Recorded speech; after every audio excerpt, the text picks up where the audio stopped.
Hey everyone, that's Amy. And that's Olivia. And this is Girls Girls Gone Gone Spooky. Spooky. Episode 6. 6? Mhm. 6. Number 6. 6. Oh, either that or my lucky number. Yeah, your lucky Depending number. how We'll you go look with at that. it. Okay. We'll go with lucky number. I like that better. Oh, that just reminded me of something I wanted to tell you, that I was driving to Denver yesterday, and there was a car that totally cut me off, and I noticed their license plate, and it was Amy 666. What? Is this real? Yeah, I've never seen, because my name is 3 letters, but I've never seen that on a license plate before. Wait, is that like the Colorado plate format? Like 3 letters, 3 numbers? Yes. Yeah. That is hilarious. Yeah, I know. How bizarre. How bizarre. How bizarre. How bizarre. Yeah. So there's just another example of seeing that number. We everywhere. love it. Live in action. I know. So strange. But meanwhile, I've been not telling you this on purpose because I don't want to freak you out. It's nothing bad. It's nothing bad. But I've been getting that weird, like, dark thing in my periphery again recently.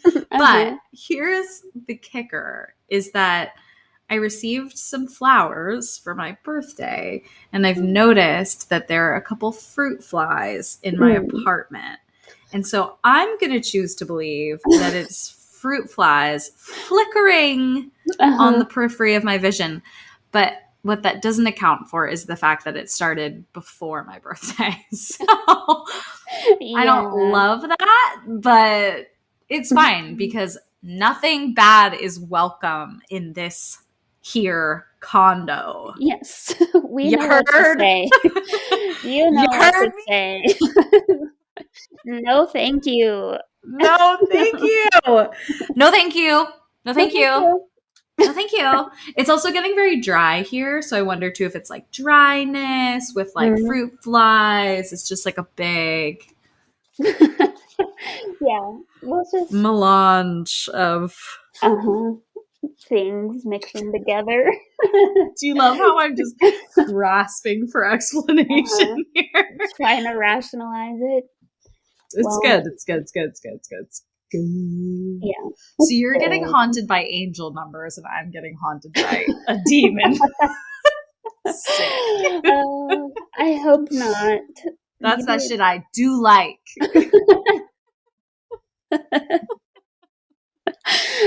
I choose to believe it's fruit flies. Me too. Or fruit flies and dry eye. Yeah. Or those things in Spirited Away. Have you seen that movie? I haven't seen it in so long. I have seen it. Oh, those little black, they look like little dust mites, kind of. Oh, yes. I know what you're talking about. I also think about that Pokemon that's like a little, isn't he like a little purple, like fuzzy ball, basically? Yeah. I don't know. I think there's also a McDonald's character that looks like that too. It's just like a purple blob. I think you're right. I have a coworker. What were you going to say? Sorry. I was just going to say it could be any of the above. Yeah, exactly. I have a coworker who wears this black and white horizontal striped t-shirt like often. And I literally am like, oh, what's up, Hamburglar? Like, what'd you do with I crack myself up, dude. I used to have that long sleeve black and white striped t-shirt, and every time I wore it, I was like, God damn it, I look like a Hamburglar. What a silly and just excellently executed concept, the Hamburglar. It's classic. It's so classic. And damn it, I should be the Hamburglar for Halloween. I was just going to say that. It's such an easy Halloween costume. Such an easy costume. I'm going to add that to my list right meow. Right meow. You could easily change that into a sailor outfit. Yes. Or a like French girl outfit. Yes. You could do, like things. So many things. So many things. So many things. Hamburglar. Roll up to a party looking like a raccoon in a fucking black and white striped t-shirt. What are you supposed to be? The Hamburglar, obviously. Actually, you know what? I would bring a bag of like McDonald's fries, I feel. Mm-hmm. Or like I'd be like clutch that looks like a hamburger. A little wallet or something. Cute. That'd be cute. Oh, that's cute. I also could just ask for the box. You know what I mean? Little McDonald's box. Yeah, and just carry it in a little bag. Mm-hmm. I think I might honestly do this. I might do this. This feels like very like attainable. That's not the word I was going for, but I'm having an issue finding the right word this week, so that's where we're at. And I'm a martini and a glass of champagne deep. So. Oh, yeah. Well, this will be fun. So good luck. What comes out. Yeah, I might be doing a lot of editing this week. Yeah. Well, it'll give you more stuff to do, as if that's what you need. Yeah. I mean, this is fun stuff, though. This stuff I don't mind. Yeah, true. It's all the other stuff. No, I'm just kidding. Yeah. I'm sorry. Just look up pictures of the Hamburglar. I did not remember that he has a bucktooth. One single bucktooth. Wait, I don't remember him being like a little boy. I don't really either. Like a terrifying little boy at that. And he's got like a red tie with hamburgers on it. Yeah. He looks terrifying in some of these photos. He's a little bit Chucky-ish. That's exactly what I was thinking. He's totally Chucky-ish. Yeah. But still a cute costume. It's a great costume. I could definitely convince people. Before we dive into our topics, I saw the new Halloween Kills movie, and it was very entertaining. Excuse me. It's just like hiccuped, I think. I'm not exactly sure what that was. Yeah, unclear. It was very entertaining. I saw it in those like 4D seats that like shake and like react. And so there's a scene where like someone's getting like hit with a baseball bat, and I'm literally like, getting like pushed forward. I literally, when it started, because it started with the previews, and it's funny because for anyone who has never seen me in person, I have disproportionately long legs to the rest of my body. So it's very uncommon that my feet don't touch the floor. Like that never happens. Yeah. But these seats were like that, where it's like my feet touch the floor, but just like my toes kind of. So I felt like a little kid, like waiting for a ride. And then it literally will tip. It will kind of like lift you up and tip you a little bit. So, and during scenes in cars, it would like kind of like shake a little bit, like when you're in a car. And then obviously the like stabby scenes are very, you know, like lots of like jump scare kind of feelings. Yeah. But when it started with the previews, I thought the guy behind me was kicking my chair. I literally turned around, and then I was like, I'm the asshole here. That's how it's supposed to be. I paid for this experience. Oh, shit. So anyway, if you haven't gone to see Halloween Kills and you're not 80, go see it. Yeah, that sounds good. Wow. Was it scarier because of that? Like, was it worth seeing with that experience? Yeah, I think so. I mean, it feels more immersive, I guess. I don't know that it was scarier with it, but it was... like, it's not, you know, when there's like, you know, a jump scare is coming up and you can kind of like either squint or like kind of look away. Yeah. Like you can't really do that. There's no hiding because your seat's going to move. Yeah. Right. So, you know, I found it to be very entertaining. It got pretty, not bad reviews, but like mediocre reviews. But it was definitely like cornier somehow than some of the previous ones. The 2018 one I thought they did was excellent. And then they just like really went hard on the cheese for this one. So it was very entertaining still. So I'm still a big fan of the franchise. But anyway, we have plenty to talk about today. So I think you should definitely go first. I think you have some maybe follow-ups from last week, and then we have 2 new topics. Yes. Spooky topic. Spooky. So to follow up from last week, I wanted to look up some stories about La Llorona sightings, which surprisingly not very many, which maybe means that the people that actually see her are dead now. What a horrible thing to say. I was really not expecting you to say that. I thought you were going to say like too scared to share.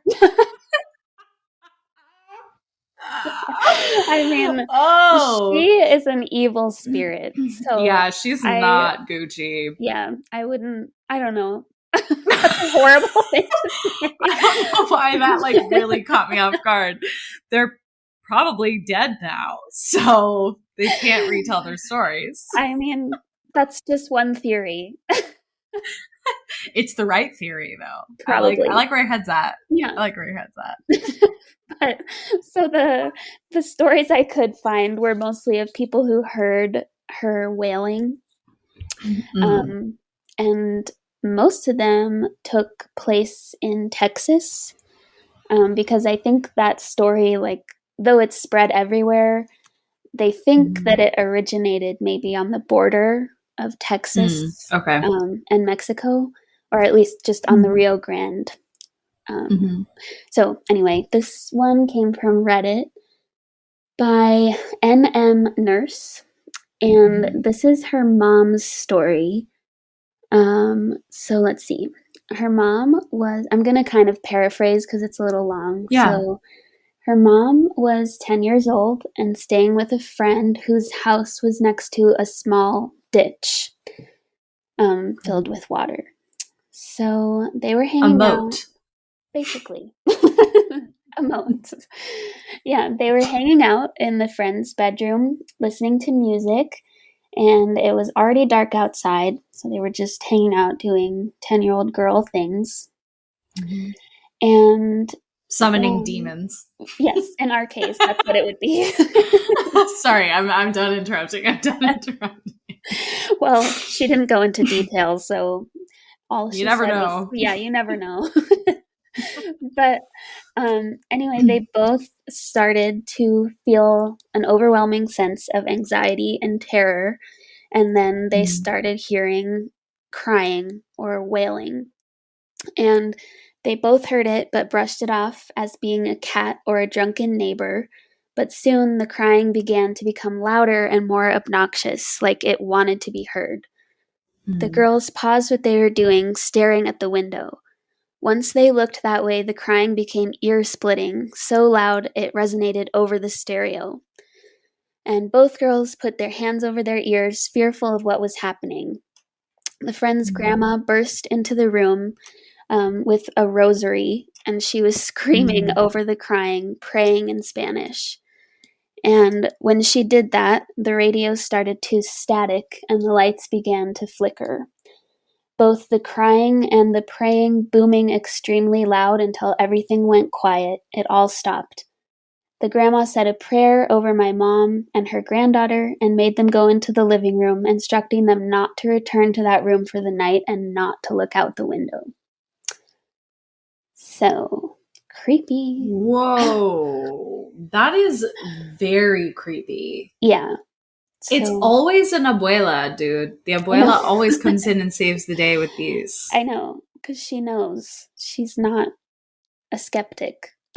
She knows the truth. I don't like that. Don't look out the window. Like, did she see something out the window she didn't want them to see?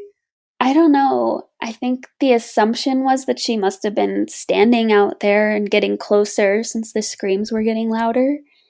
Nope. Yeah. No, thank you. I hate that idea too. I hate that idea. Firmly. I have to close the blinds before it gets all the way dark, because if I'm closing them and looking into the darkness, I just assume that something's out there. That, and also sometimes, like, if you have the blinds actually pulled, not just rotated open, but like pulled up to the top, you can see your reflection more than you can see what's outside. That I don't like. Because I'm afraid, I'm not even afraid there's something, well, I am afraid there's something actually going to be there, but what's more likely is there going to be some like trick of the light in my mind will make up something and I'll be terrified to stay in that room. Right. Yeah, never go back in there again. Not burn it. Yep. Burn it down. Exactly. So that's a spooky one. That's very spooky. Ooh. Yeah. And that segues kind of nicely, actually, into what I'm talking about today. Because I'm talking about banshees today. And banshees, I'm sure you're familiar, are also known to cry or wail. So La Llorona cries, and so do banshees. But banshees are part of Irish folklore. And there are other counterparts, I guess, for Scottish and Welsh versions of banshees, but I'm just talking about the Irish ones. And so these are female spirits, typically seen wearing white, again, just like La Llorona. Interesting. But sometimes gray or black, and they have long hair, and of course can be identified by their intense crying or wailing. And banshees, as I was researching this, I feel like this is kind of a thing that's not gotten away from us. That's the wrong term. But I think the history of it is so long, and now it's morphed into something that it really isn't, maybe. So there's just so many different stories of what a banshee is and like how she looks. Interesting.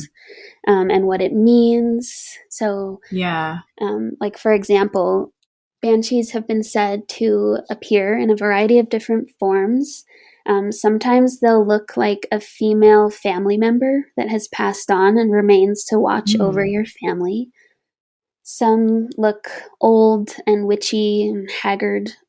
Some look like old washerwomen, and they're usually seen washing blood off their clothes. Oh, okay. That took a turn. I know. And then some are like otherworldly, beautiful looking women who are brushing their long red or bright white hair.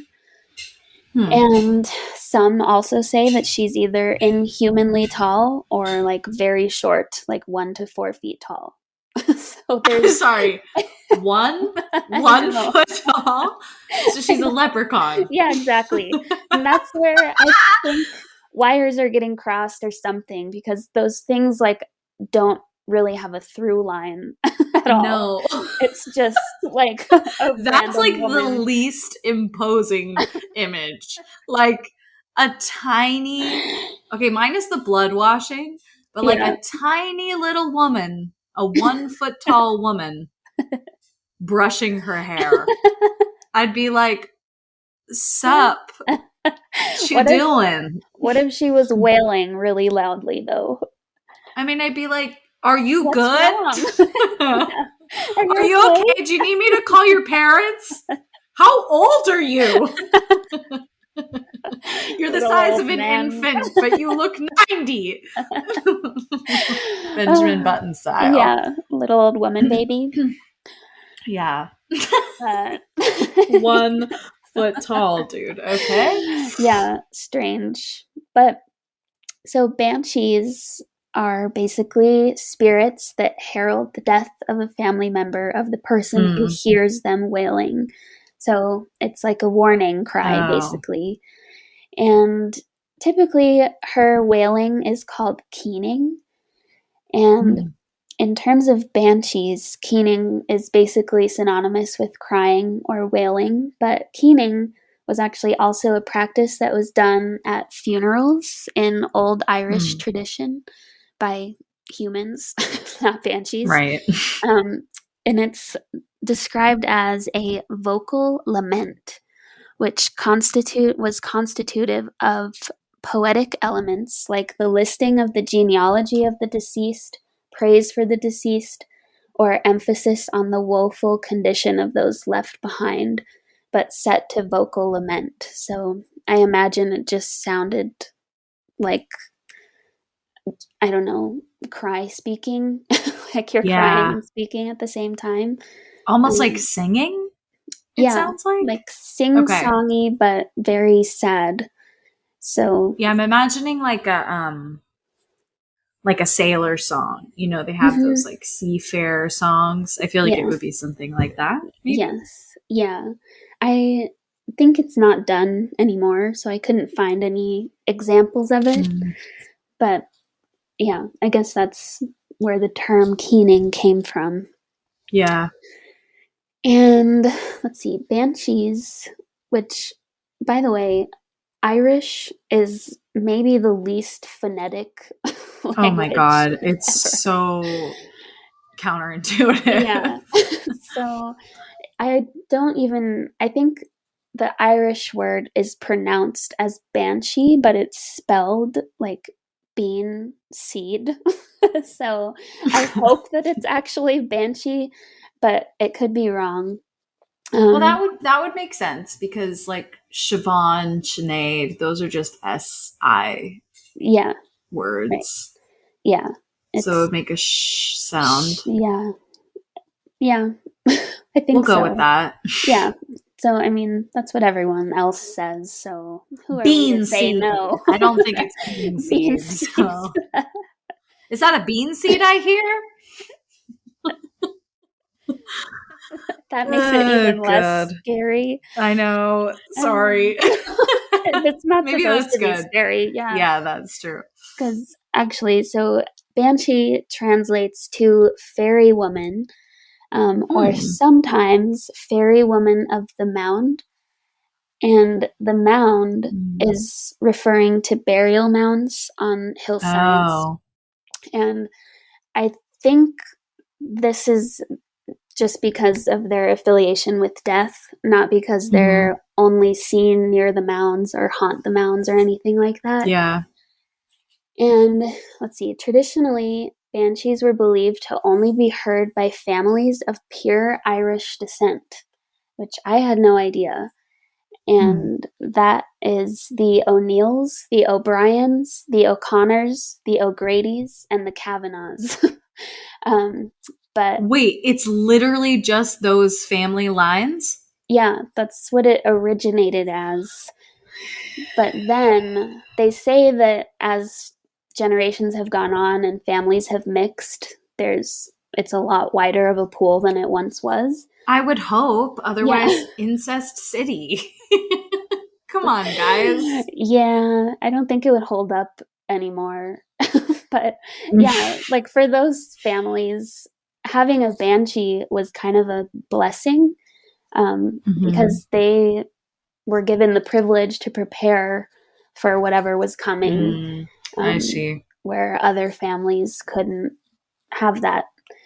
Yeah. So, yeah, I think turns out banshees aren't really that scary. They're just like an omen, maybe a bad omen, since it is indicative of death. But yeah, not as scary as I thought.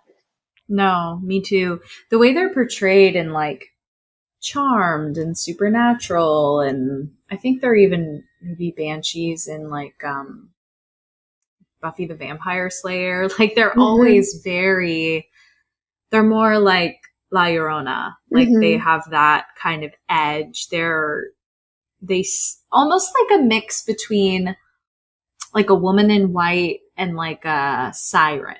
I would say. Like kind of luring you in with the crying, and then they pounce. Yeah, right. You know? Yeah. Yeah. And do bad things. Yes. Turns out it's not that way for the most part. Although I'll love to hear that. Yeah, I know. But I did this one source that, again, I feel like this topic maybe people don't dive in too deep anymore because the sources I found were both about Celtic jewelry. So, and they had like the mythology of the banshee on their website, but it was all like their website was about like the cloud of rings and stuff. Oh, yeah. I don't know. It was from CelticJewels.com, I think. Celtic Jewels. I mean, arguably, we are Celtic Jewels. I mean, I'm not going to say no to that. Yeah, we're Celtic Jewels, like the Celtic women who sing all those Christmas carols and other Jesus-y themed songs. Yes, with their beautiful voices. I don't know why I keep thinking of SNL skits. So 2, that if you or anyone else listening has not seen these yet, run to YouTube and watch these. Okay. 1 is the Irish dating show. Bill Hader plays I've seen that the contestant. And it is just Bill Hader at his absolute best. I love that man. I think he is so funny. He is so freaking funny and just like expressive. I just adore him. That one's hilarious. And then there's a relatively new one, I think, that was from the 2020 season. That was the episode with Anya Taylor-Joy, and they do a Celtic women skit. And it is so funny. It is so funny. Okay. It's hilarious. So check that out.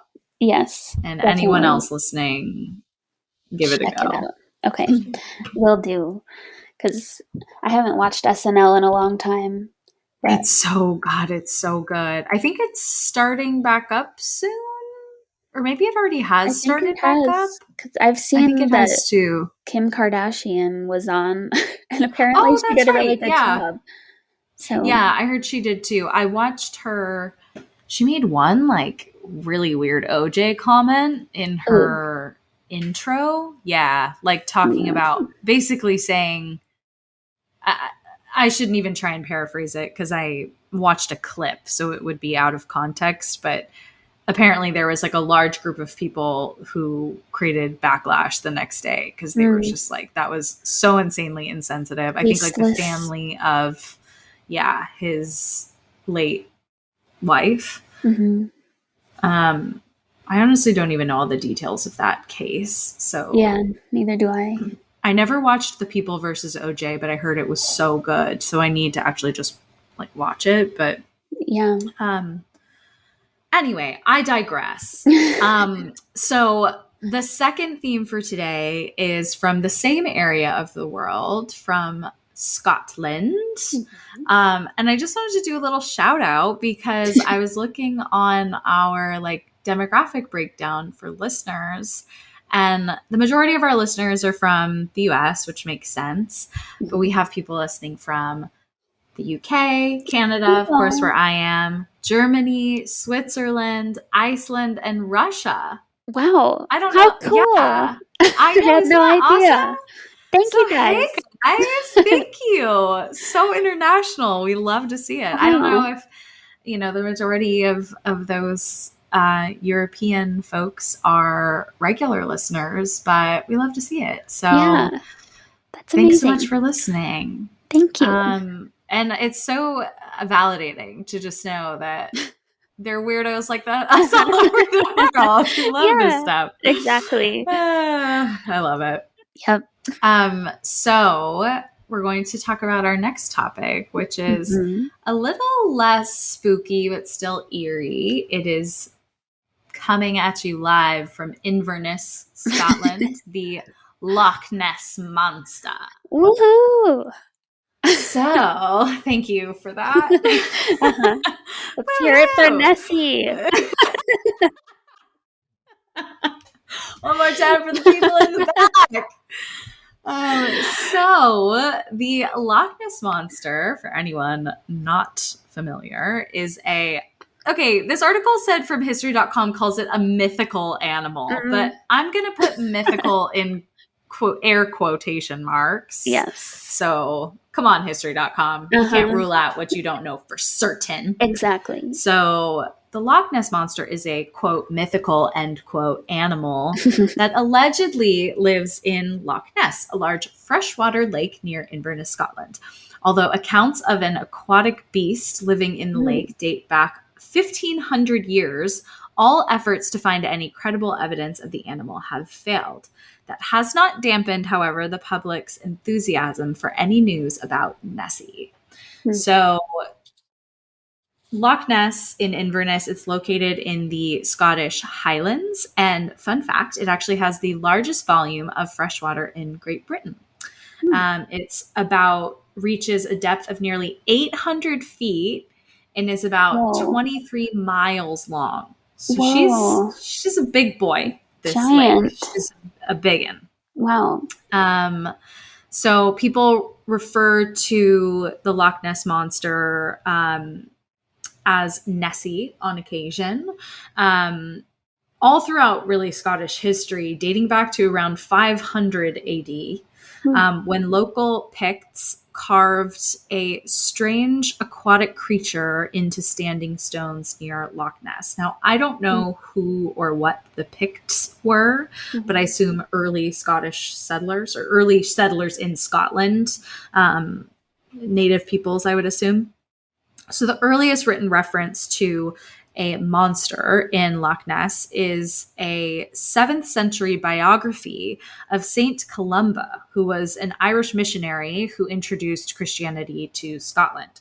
So in 565 AD, according to the biographer at least, Saint Columba was on his way to visit the king of the northern Picts near Inverness when he stopped at Loch Ness to confront a beast that had been killing people in the lake.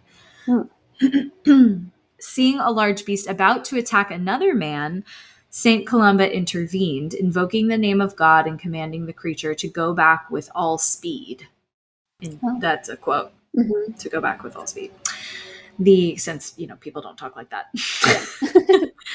The monster allegedly retreated and never harmed another man.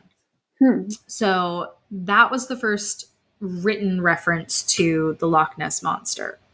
So according to Britannica, in 1933, the legend really began to grow and pick up. At the time, a road adjacent to Loch Ness was just finished and offered an unobstructed view of the lake, which, monster aside, I'm sure is beautiful because the lake is huge. And, Scottish Highlands in the background, it just sounds beautiful. In April of that year, a couple saw an enormous animal, which they compared to a dragon or prehistoric monster. And after it crossed their car's path, it disappeared into the water. So assuming it was in the road somewhere or off the side of the road. The incident was reported in a Scottish newspaper and numerous other sightings followed. So then you kind of get into okay, is this just people read the story and then they're reporting their own version because they find it to be interesting. In December 1933, the Daily Mail commissioned Marmaduke Wetherell, a big game hunter, to locate the sea serpent. Along the lake's shores, he found large footprints that he believed belonged to a, quote, very powerful, soft-footed animal about 20 feet or 6 meters long, end quote.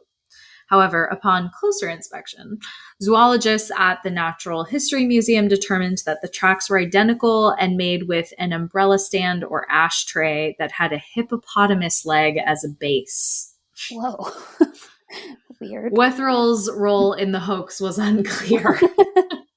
So I'm going to put my money on Wetherell bought himself a hippo leg and stamped it in the beach. Yeah, seems like it. Right. So you'd think, okay, it's debunked. This doesn't exist. No. This news only seemed to spur efforts to prove the monster's existence. So there was, the scientific community was basically like, see, it's all a hoax. It's not real. This monster doesn't exist, which, of course, all of these like Loch Ness scholars and monster hunters were outraged. Mm-hmm. So in 1934, English physician Robert Kenneth Wilson photographed the alleged creature. The iconic image, known as the surgeon's photograph, appeared to show the monster's small head and neck. The Daily Mail printed the photograph, sparking an international sensation. Many speculated that the creature was a plesiosaur, a marine reptile that went extinct some 65.5 million years ago. Whoa. So that is like the famous photo that I think probably everybody has seen. It's like kind of like sepia toned, and it's like little head and neck. It looks like a dinosaur. It does look like a dinosaur. So that, however, was debunked. That photo was faked. No. Yeah, I know. I was very disappointed in that.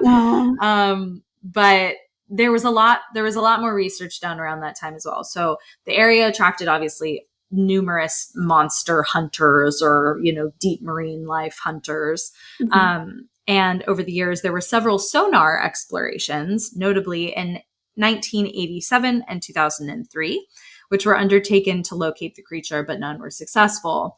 This led to the debunking of this surgeon's photograph, as that photo and others were also discredited as being fakes or as depicting other animals or objects. Notably, in 1994, it was revealed that Wilson's photograph, the surgeon's photograph, was actually a plastic and wooden head attached to a toy submarine.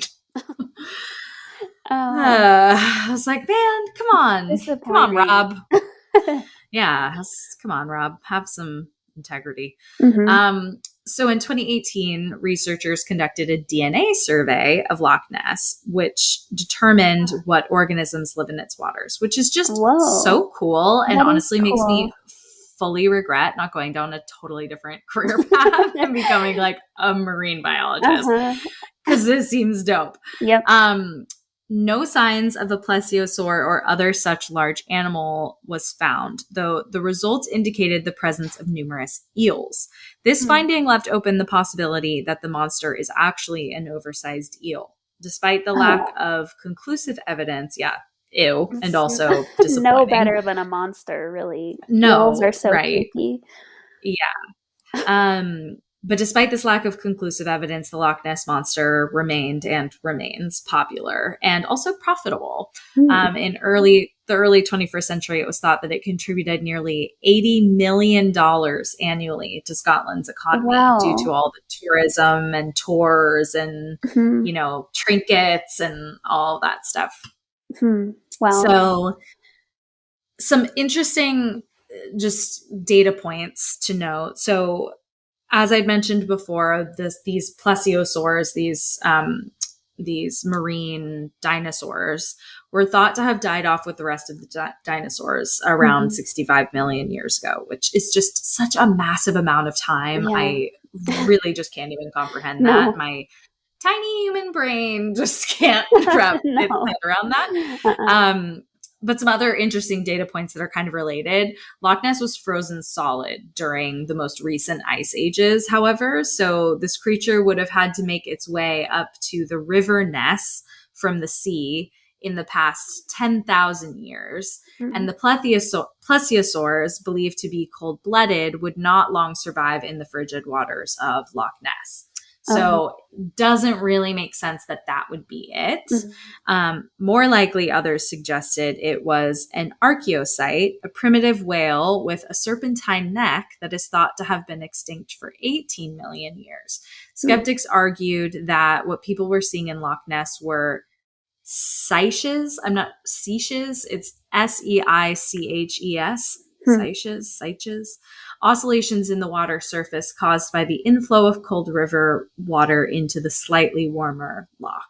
So some people believe that it's actually just like a trick of the light, that there's nothing really there, but you're seeing something based on this like cold, hot front kind of thing. So going back to some of the water sampling that they did. So researchers from New Zealand have tried to catalog all living species in the loch by extracting DNA from water samples, which is just, God, this just blows my mind. It's so amazing. Yeah. Following analysis, the scientists have ruled out the presence of large animals said to be behind reports of a monster. My counter to that is, what if it's DNA we don't know? Right. Like, we wouldn't have that cataloged. Right. How can you catalog something? Yeah, you don't know. Mm-hmm. I guess there could be like an unknown DNA in there. Yeah. Which they probably would share, but I don't even really understand how that works. So I don't know. Yeah. Right. Who am I to say? I'm not a scientist. So no evidence of a prehistoric marine reptile called a plesiosaur or a large fish, such as a sturgeon, were found. Catfish and suggestions that a wandering Greenland shark were behind the sightings were also discounted. If I saw... Okay, shark aside, like a sharks are just kind of scary, right? Mm-hmm. Like I don't exactly know what like a Greenland shark is like. Like maybe they're nice, but maybe they're nice. That was a dumb thing to say. Yeah, maybe they're herbivores. I don't know. But a catfish? Can you imagine seeing a catfish so big that you thought it was a monster? No. They're already terrifying looking. Yeah, they are. With those horrifying mouths. I do not want to see that. No. I don't want to see that. Not. No. My late grandfather would be like, let's hunt it. Really? Let's catch it and fry it. I mean, he wouldn't actually. He wasn't like a monster hunter, but he did love some fried catfish. I mean, it is pretty good, I have to say. Yeah, it's pretty good. Yeah. I can't get the like, fried. It's like tilapia. Yeah, it's like the tilapia thing. Like she's like, oh, it's a bottom feeder. I don't know. Yeah, I get that. And I guess a catfish living at the bottom of 800 feet of water could get to be massive. But anyway, they ruled that out. So that's not it. Wow. And of course, the aim of this research was not to find the Loch Ness Monster. Mm-hmm. It wasn't to find Nessie. It was to improve knowledge of what plants and animals do live in Loch Ness. Right. So juvenile eels, known as elvers, arrive in Scottish rivers and lochs after migrating from the Sargasso Sea near the Bahamas, where they spawn and lay eggs. Whoa. That's a really long journey. A really long journey for eels. Like, I don't even think about eels as being... I don't think about them being smart. Like their brains can't be that big. Right. So I mean, I guess a lot of that is just instinct or also water flow. Maybe, I don't know, that just naturally is like where the current brings them. But some of the scientists, a part of this New Zealand group, you were quoted basically saying like, we can't find any evidence of a creature that's remotely related to anything like the plesiosaurs or any kind of monster in the environmental DNA sequence data. So there's no shark DNA in Loch Ness based on the sampling. There's also no catfish DNA and no sturgeon DNA. But there is a significant amount of eel DNA. So they're very plentiful in the loch. It's found at pretty much every single location that they sampled. So they sampled all over the lake. There are eels everywhere, basically. So like, note that if you're ever going to get in that water, eels everywhere. Ew. Nope. So the problem is that with this data, they can't tell the size, just the quantity of the material says that they can't discount the possibility that there may be giant eels in Loch Ness. So it's possible that what has been said to be seen and believed to be the Loch Ness Monster is actually just a gigantic eel, which I don't know. Like, in my opinion, that is the Loch Ness Monster then. Right. Like, nothing is discounted here. No. Like, that's not any less scary than some dinosaur. I actually think so many species of dinosaurs were herbivores. And so eels actually scare me more because I don't know jack shit about eels. I mean, I don't know that much about dinosaurs either, but like, right. I don't, if they get to be that big, do they become carnivores? People eaters? Uh-huh. I don't know. Yeah, or are they electric eels? Like, oh, hell no. I don't Can you know. imagine like a 20-foot electric eel? Mm-mm. Oh, that gives me the wig. Yeah. That gives me the heebie-jeebies. Oof. This one I thought was funny. I threw in here. One other explanation offered in the past for the so wait, before I move on to that, the giant eel really does seem to be the most logical, like scientifically backed explanation.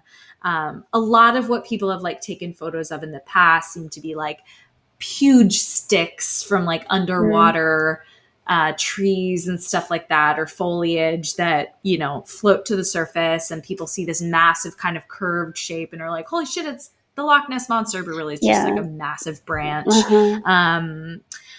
This one I thought was so funny, and at first I read it and I was like, what?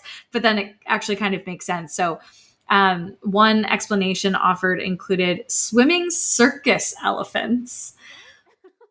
Because in his research of Nessie, a paleontologist named Neil Clark, who's from Glasgow, he found that fairs and circuses were a very common occurrence in the Inverness area, particularly in the early 1930s, when this really became like the sightings were very frequent. And he said elephants may have actually been allowed to swim in the loch while the traveling carnivals stopped to give the animals a rest. And elephants love water. So it's very possible that they were getting in the water and someone saw an elephant trunk or big elephant ears and thought, oh my God, a monster. I like the that shape. Idea. Yeah. Yeah, the shape kind of does match an elephant trunk. Another theory, like I just mentioned, is large fallen branches floating in the loch. On average, though, still about 10 sightings of unexplained creatures on Loch Ness are received per year. Wow. 10.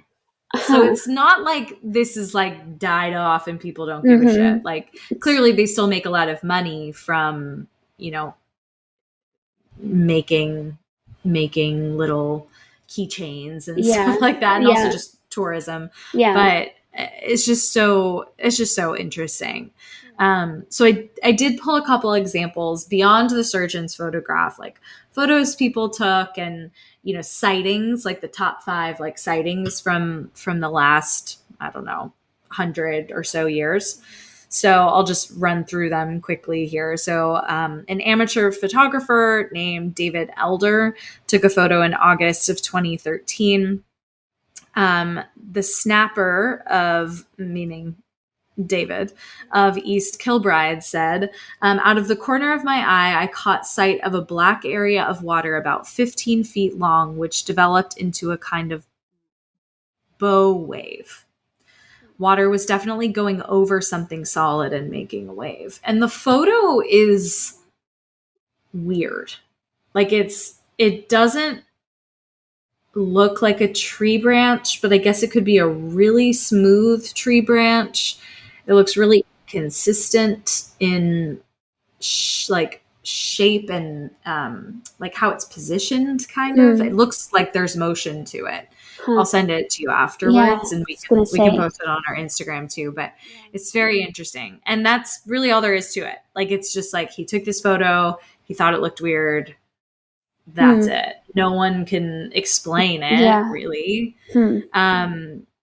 An NHS consultant, Deepak Ram, took a photo in September 2018. 33-year-old Deepak spotted the dark shadow in the water near Doris Beach and assumed it was a wave. But when he zoomed in on his picture, with his camera, he found a stationary object. He said, when I zoomed in using my camera phone, it became much more apparent that the stationary object was indeed Nessie's hump or long neck. After 30 to 35 seconds, the shadow disappeared downwards into the water. Unfortunately, we didn't film it as we were in total shock. This one also looks weird. It looks like some sort of animal breaching. not fully out of the water, but like the top of something, like a dorsal fin almost, but much smoother. Oh, weird. Very weird. This one is really, really weird. This one was taken in 2020 by a tourist named Steve Chalice from Southampton. He was on holiday in Scotland when they decided to visit. He and his brother decided to visit, I'm going to butcher this, Urquhart. Urquhart, I don't know, castle. Right. Sorry, so sorry to the Scottish people listening. On the banks of the loch, he spotted what he assumed at the time was some sort of big fish. He said, I started taking a couple of shots and then this big fish came to the surface and then went back down again. It only appeared in one shot. And to be honest, that was something of a fluke.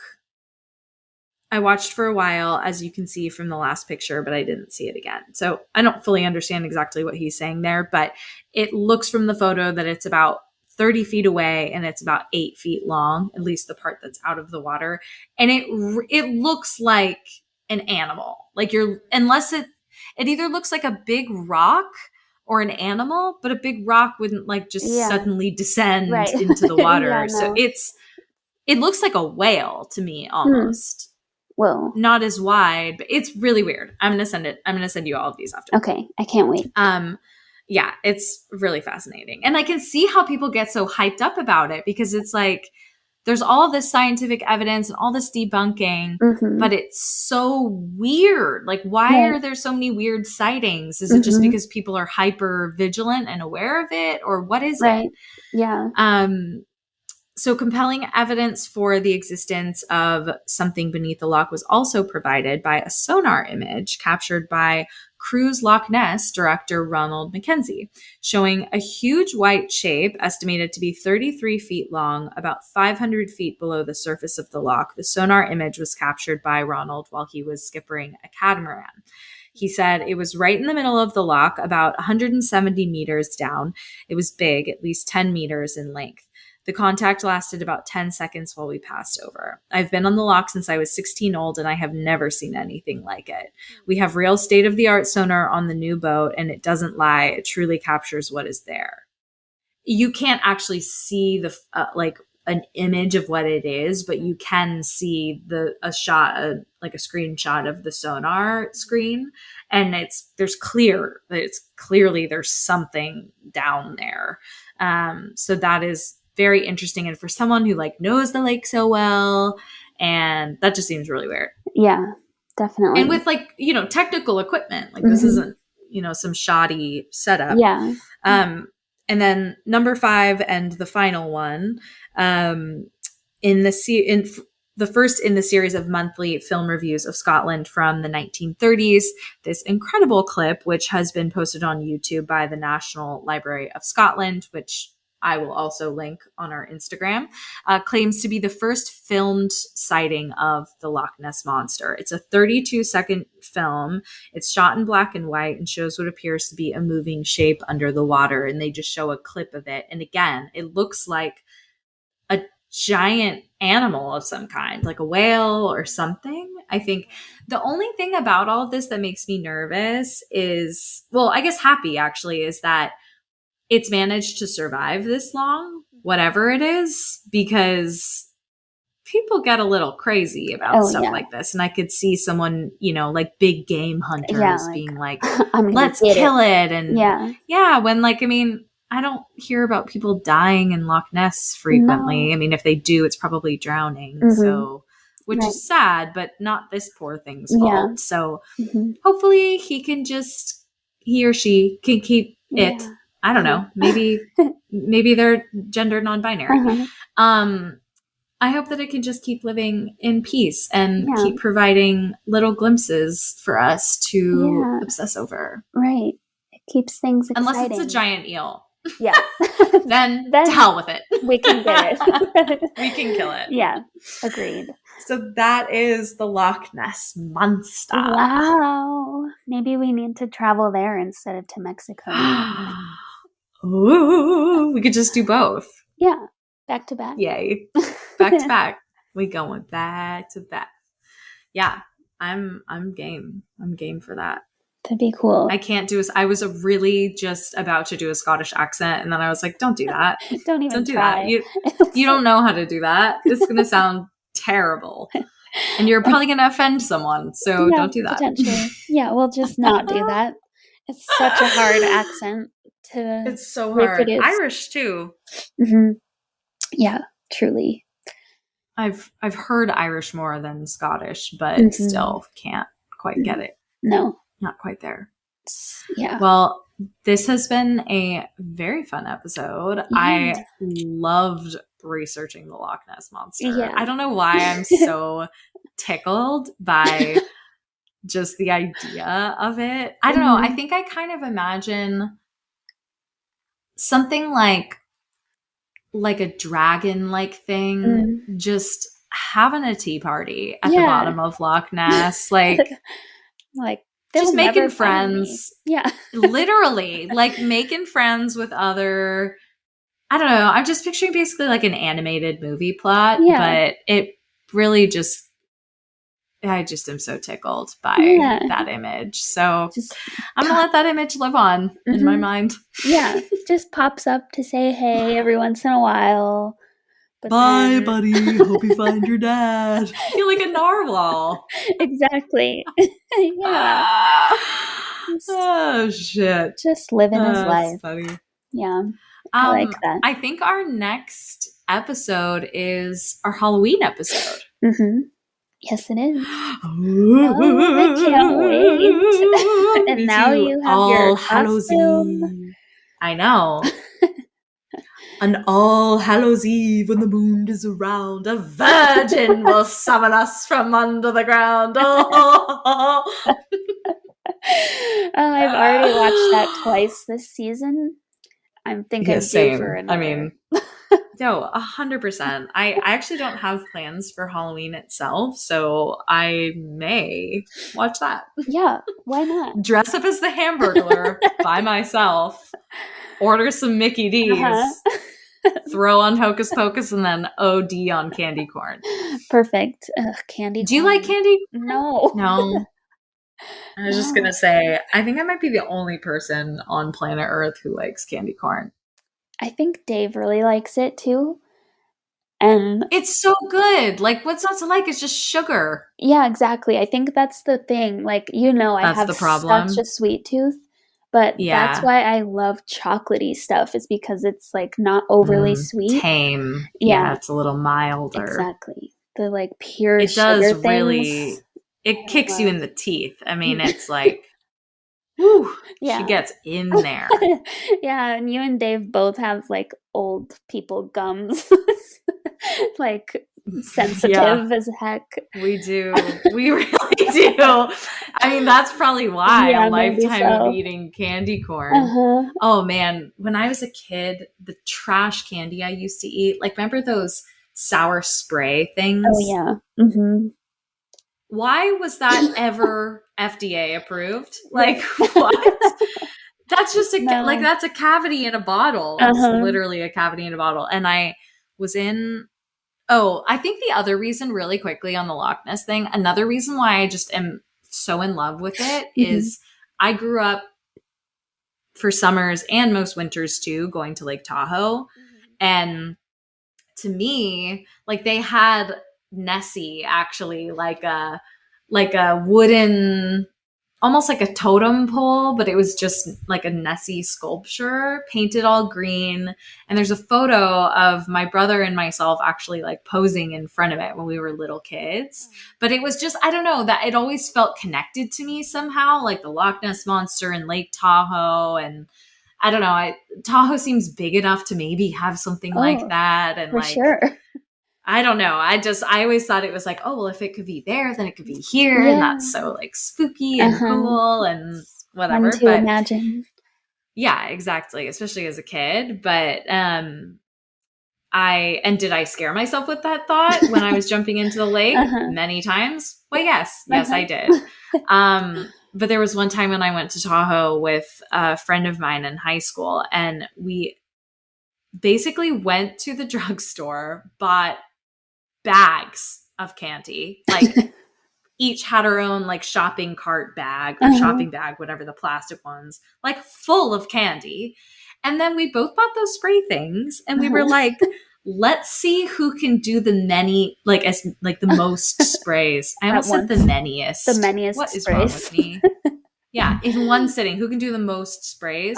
We both finished the bottle. At one time? I think so. One or two. Go. Wow. Yikes. So I could have just unscrewed it and just drank it. Right. I'm trying to remember. Pretty sure it was gross. I'm pretty sure she had a cavity when she went home. No surprise. No, the fact that I didn't is a freaking miracle. Yeah. Wow. I can't remember how they taste. Not good. Yeah. Like battery acid. I mean, they taste like battery acid. Yeah. I will never forget the theme song for Baby Bottle Pops. Do you remember Baby those? Bottle Pop. Yeah, exactly. Baby Bottle Pop. They had some other tagline I don't remember. Yeah, but I just remember the tune. But those things were... why was that so catchy? Weird, too. And then those... They were so weird. Is it a push pop where you like... Or the things that you push up a lollipop, but then you dip it in sugar? I think they're... Did you I think they're those? Push-ups. I think they were called Push-ups. Oh, yeah. And then there was Fun Dip. That was my personal favorite. Because you could eat the stick at the end. Yes. Mm-hmm. Oh, God. Am I going to get a cavity on Halloween this year? Probably.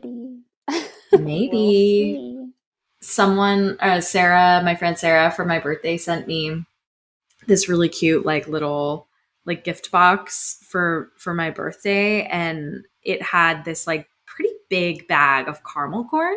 I don't usually, like, pick out caramel corn. Like, I love popcorn, and I will eat, like, kettle corn if I go to a fair or something like that. Yeah. But I don't usually pick out caramel corn. I'm not sure why. Why have I not been picking out caramel corn? It is delicious. So good. It is so good. And it's so sweet. So it's kind of nice, though, because you could just pour yourself a little bowl, like a cup's worth. Yeah. And then you eat it, and you're so satisfied. Right. And it's so tasty. And I think this one is like it's made here in Toronto, and it's salted caramel. So it's got that, like, kind of bitter... Salty. Yeah, and salty. Oh, God. So wow. That does sound My mouth is watering now. All this candy talk. All this candy talk. Talk dirty, you know? Exactly. Talk to me about candy. Yes. That's really gets me going. What is wrong with me? Oh, too many things to say. So many things. Yeah, way too many to round them all up. I didn't mean that. I didn't mean it. I take it back. No, it's okay. I'm so stuck to my chair. Ow. My sweaty legs. Are you wearing the shorts with the candy corns on them?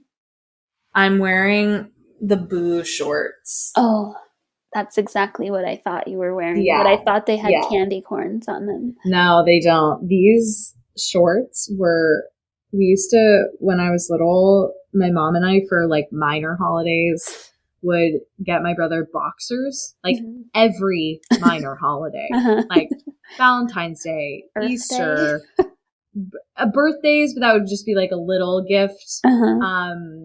St. Patrick's Day. This child had boxers on boxers on boxers, themed, all themed, like Tweety, and like embarrassing, like Tweety Bird, like blowing kisses, like it's so embarrassing. This poor kid. So these shorts, they are so ripped, the elastic no longer works, so they're constantly falling off me.